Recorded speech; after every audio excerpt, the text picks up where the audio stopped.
question. Every episode I ask Cory a question, just try to get a little more about the investing. He's trying, but I mean, have you seen those documents? I haven't. Do you already get the notifications at least? That they just get longer and longer. Oh yeah. But yeah, that's what you look into. And again, remember, investing, the first rule is to have money to invest, right? Obviously.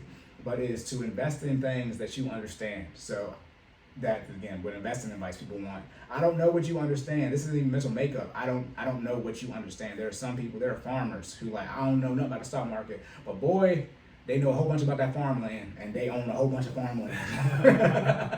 Right? So to each their own when it comes to actually ranking these. I would rank things that are actually gonna make you money, and then obviously relative to your income. As that's the one thing too, mindset. As you make more money, you can change obviously how you're investing. But for most people who are just getting out of debt, just building your emergency fund, just got your first house, getting ready to have kids, already have kids, like just invest in some stocks, right?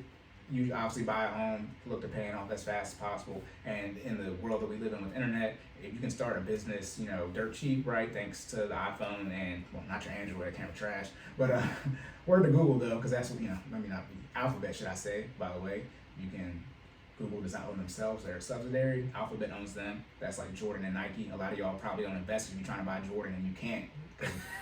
Jordan is owned by Nike, but I'll go into that later in investing. That's the one thing. that's the one thing. That's what I'm saying. People we want to do so much. Like, do you know how it's not complicated, but like the threshold, people want to reach such a high threshold of knowledge when it comes to investing, and it's like, bruh, just invest in the S&P 500. So again, your time in the market has already started. Right. Then as you learn more, you can start investing. But again, at the end of the day, y'all don't even got no money to invest. So I don't know. You're trying to hit every short squeeze. But at the end of the day, if you invest, never mind. Even if you invest $100, like I said, $1,000 short squeeze come up is $1,000. If you invest $1,000, that 1,000% is only $10,000. Meanwhile, there's people out here investing $20,000, $30,000, like you got 1,000% return twice and still have a lower principal amount than some people. By the way, principal amount is the initial investment amount. So some of y'all even you hit the lick, quote unquote, like parlay, right? But and you still at the end of the day don't got no money. Like, never mind, y'all. I be trying to get people to see Jordan. Like, all right, here you go. I gotta start putting these as rants. Oh my god, go ahead. Tell us how you really feel. So again, like I said, the tax bracket situation. A lot of you are in a situation where, again, you trade, time is money, where literally you spend every hour, every minute that you work directly for money. You're not at a point to realize how much money a lot of money is. I know a lot of people are struggling. I don't care, because only 20% of them are. I care that they're struggling. I'm talking about, I don't care that you're saying that they're struggling. Leave me alone, right? 20% of people, are doing bad, but 80% of y'all, you're not from an income standpoint. Y'all be out here trying to make, hit the lick, and your lick is $10,000 net. Don't talk to me. Then on top of that, you in that 10-12% tax bracket. You're not paying no taxes anyway. Meanwhile, there are some people out here that kick out to 24, or if the lick really happened, 32, 35. What are you talking about? Like y'all saying people, and I said, this is talking about working through it. Like you don't have the income to understand the conversation because you're not paying enough taxes. Then your finances are so out of whack from an income standpoint and or an outgo standpoint. You don't got no money in the first place to truly invest to see the actual financial progress of the money. That's what I'm talking about, the mindset. I just be confused. I'd be highly, highly, highly confused. You make $30,000, $40,000, $50,000, great, you grinding, but you're not ready for the 100K conversation. I'm not even talking about the work ethic to actually make that money. I'm just talking about if I put the money into your budget, right? That's what I'm talking about. There are people out here who got more discretionary income, as this conversation is about, than some of you make a month in your entire house pre-tax. Cory came out here like pre-tax.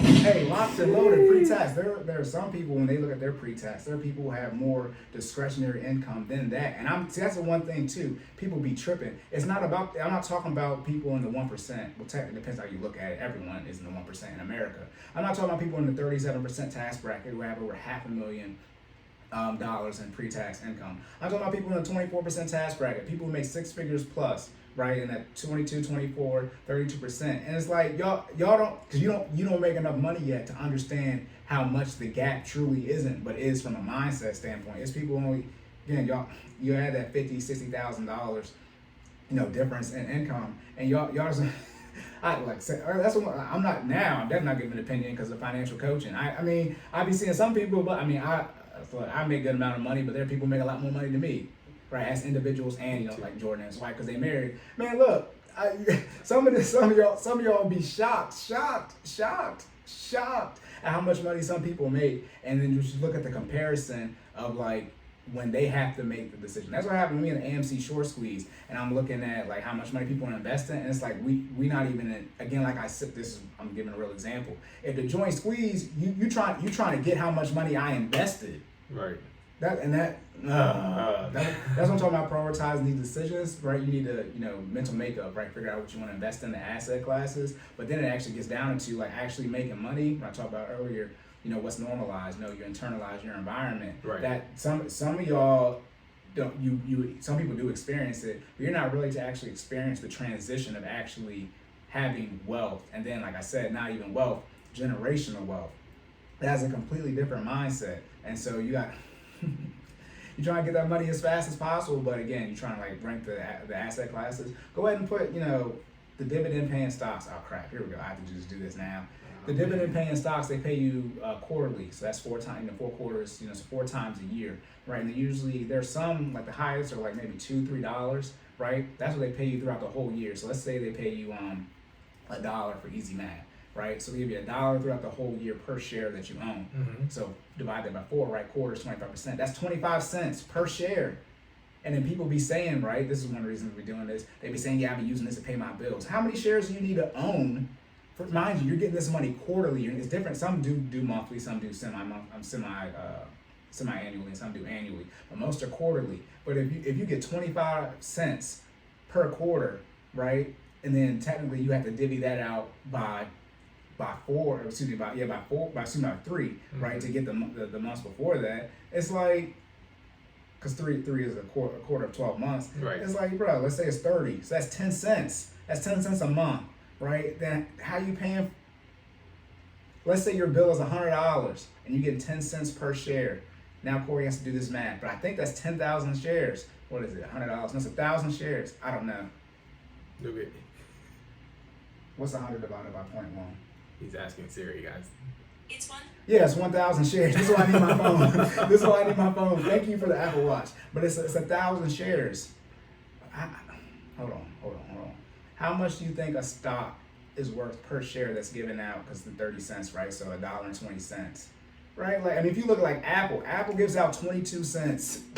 Apple, the biggest company in the world. Now some are different. You get Home Depot, right? So I think it's over $1. Johnson. There's some good ones out there, but again, that's per share. You got to divide that by actually how much they pay. That dividend yield. It's like you got to own so many shares, and again, long play, right? Long term, but a lot of y'all want that short term, that quick money, that short money. You're not going to get there from a dividend payout standpoint. So that's talking about ranking them. And we didn't even talk about the fact that dividends are now earned income. So now taxes. Look, taxes. New money. I'm always taxes is, if I don't mention taxes, realize it's there. This is America. This is America. Taxes is always there. But yeah, if people want to rank them, but even when you rank them, you have to look at. I'm trying to make money. So like I said. Again, obviously recommend getting the house, right? But your primary residence not going to make you money. Even if you get real estate, if you're getting a loan on it, again, like I said, you get $1,200, right?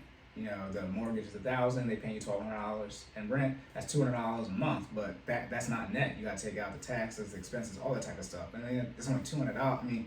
You're trying to get the money long term, not short term. Right. So yeah, I would put probably stocks first. After giving you 15% pre-tax, right, and then I would do a business. I would rank business and stocks relative to what you have time for. Right.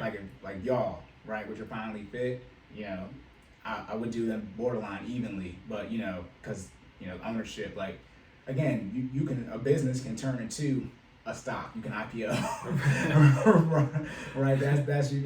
You invest in Nike. Right. You start Nike, you start invest in the business, and then that's the biggest ROI you can get is actually owning something. Again, that's why people make that most money with stocks, right? That's the highest rate of return. Right. So yeah, if you can start a business, not something that's gonna make you 10, 20, but you can actually put in the work and get some serious money out of it, right? Then yeah, I would look into doing that. Obviously, relative to the time you have and what you can cash flow, because I don't recommend taking out debt to do that initially, at least at the start.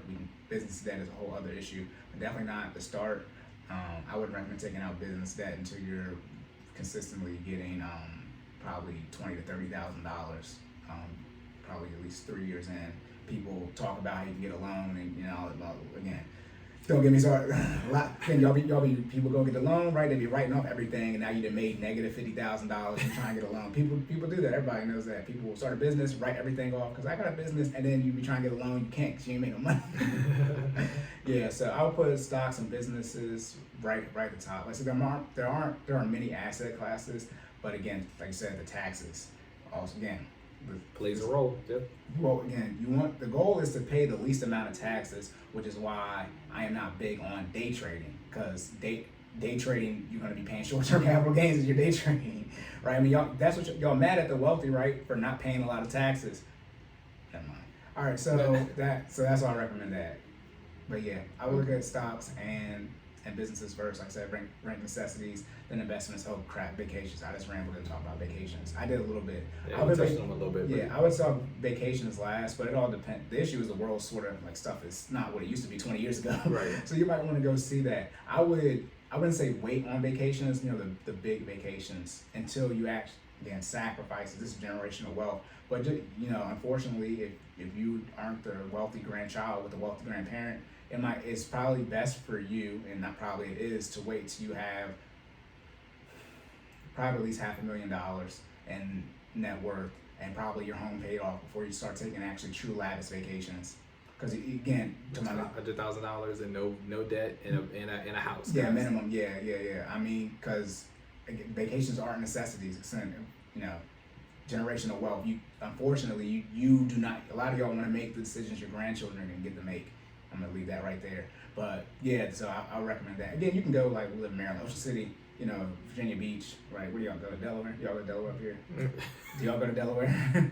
Do we go to Delaware? Not really. No, okay. I mean, so Ocean City, where I live at, people do that in a day. They'll drive that 5 hours. New York, man. Oh, y'all go to New York? Okay, yeah. But some small trips. But you were talking about like truly experiencing a vacation. I would wait until you have a significant net worth to do that, unless you obviously have connects. If you have connects to go places for cheap, then yeah, you go ahead and go. But because vacations is, that's really the last thing you should be paying for. I mean, most people shouldn't be going on vacations just from a generational wealth standpoint. Gotcha. You usually do not make enough money to where financially it is best from a generational wealth standpoint for you to take a vacation. You'd be better off investing. Like I said, your kids and your grandkids will get to, and everyone after you will get to do the vacations, but you don't, just because unfortunately no one before you made those sacrifices and those decisions to put you in a position. And some people do make enough money right to where they can do it, but like I said, at least $500K minimum net worth with your home paid off. Yeah, that's when you can start really tricking, because you got enough to do it. But yeah, that's good for that. Do you have anything else? No, sir. I think I'm good to go. All right.